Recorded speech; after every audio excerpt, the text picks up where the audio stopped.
Hi, it's Eng here, the CEO and founder of TMS Tax Accounting and Financial Services. Welcome to my presentations on how to use your self-managed super funds to borrow to buy property, part 5.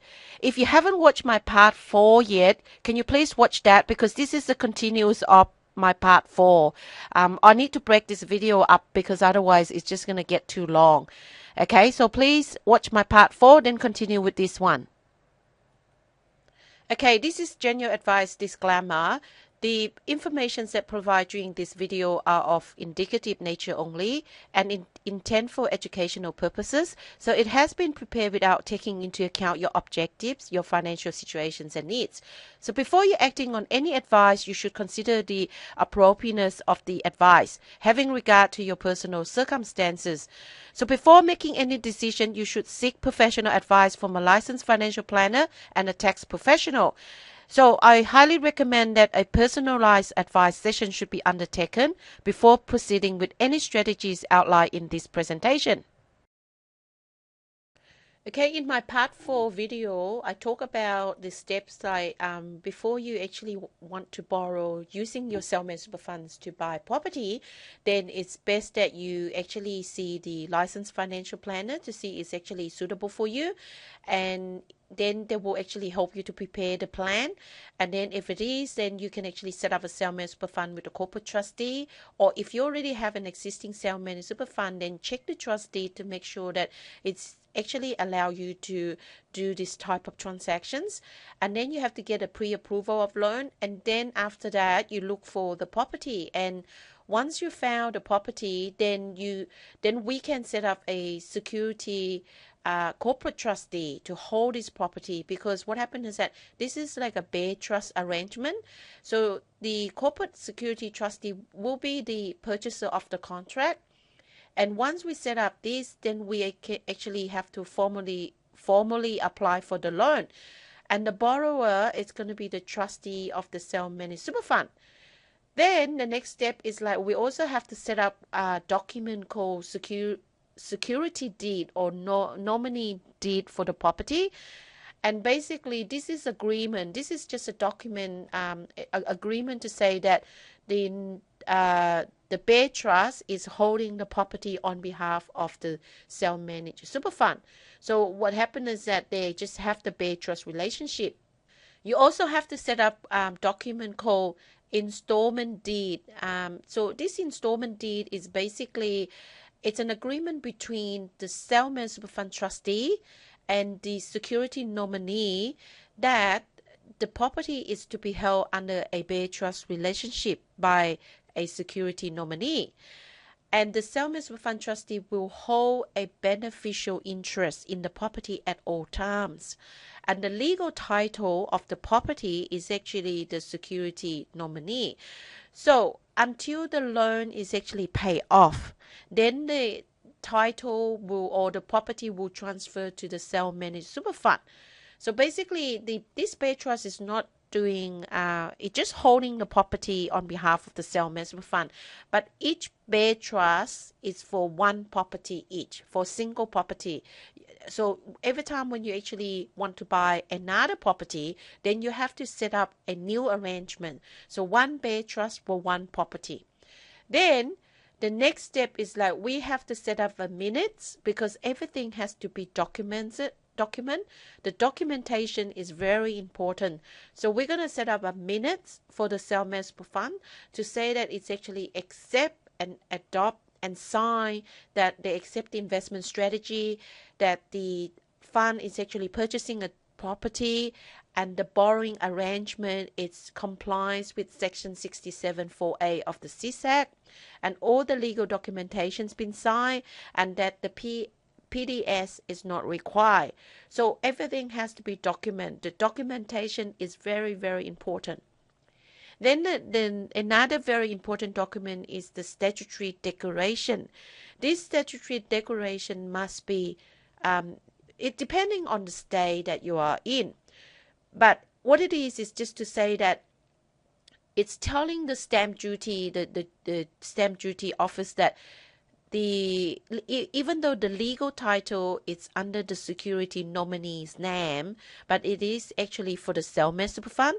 So when the Cellmaster Fund, when the property actually transfer to the Cellmaster Fund, there should not be any stamp duty to be paid. So you have to give that evidence to the stamp duty officer.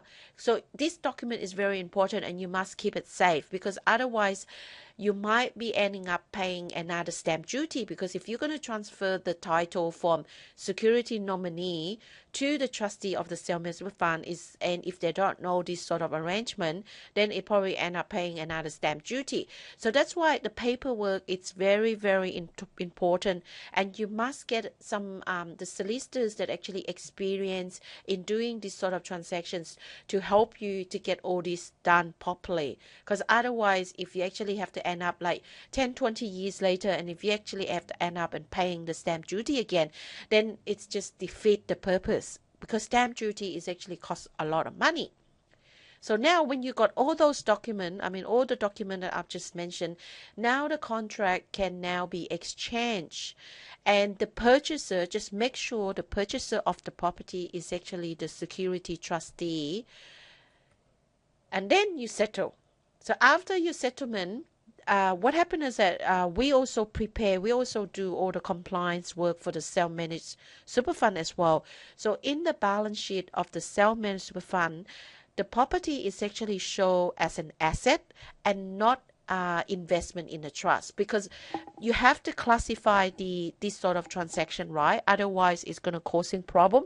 So it's actually showing like a assets, like property as an asset for the fund and not an investment in the trust. And you must make sure that the Bay Trust is correctly stamped, and you have to keep it safely, because this document later on is going to prove to the stamp duty that you already paid the stamp duty, and you're not going to pay again when the property transfer back to the Cellmaster Super Fund. So you must keep this Bay Trust document safely. So I suggest you that you should scan it, but you have to keep the original as well. And then another thing is, like, I want you to know that the Bay Trust doesn't need to apply for tax file number or ABN, and it doesn't need to lodge a tax return. It is just the Bay Trust that we set up to hold the property on behalf of the Cellmaster Super Fund. So it doesn't need to lodge a tax return, because everything it's actually going to receive by the Cellmaster Super Fund. So when the rent comes in, the rent will go into the Cellmaster Super Fund bank account, and at the end of the year we just have to prepare the rental statement. Everything is done in the Cellmaster Super Fund. All the rental expense, all the loan repayment, everything that needs to be paid, it's all paid by the Cellmaster Super Fund. And the property itself is treated as a direct asset of the Cellmaster Super Fund, not an investment in a trust. So after you pay off the loan, then the property will transfer back to the Cellmaster Super Fund. So once the funds that transfer from the accumulation phase to the pension phase, that means that when you retire, then any rental that you receive from the property is actually tax-free, like any income, not just the rental income, including interest income. And then if you actually decide to sell the property, then any capital gains is actually tax-free. So by using this strategy, you can actually virtually create your own tax-free income and retire rich. Because if you actually, this is just one property, and if you actually have 10 properties and you actually decide that you're not going to sell it out, you're just going to collect rent, and then the rent received that you actually receive is actually doesn't have to pay tax. So it's a tax-free income. So I mean, this is a really great strategies that tax, like I just hope that it won't change, but currently this is how you can actually create your own tax-free income and retire rich. So I hope the information that I share with you is actually helpful. But if you have any questions, or if, should you need any help, please feel free to email me or contact me. And on my next slide, I'm going to leave my contact number and also the link that if you actually want to make an appointment to talk to me, you can also click on the link, and then we can talk, and then I can help you from there. Thank you very much, and thank you for watching my videos. Thank you. Bye.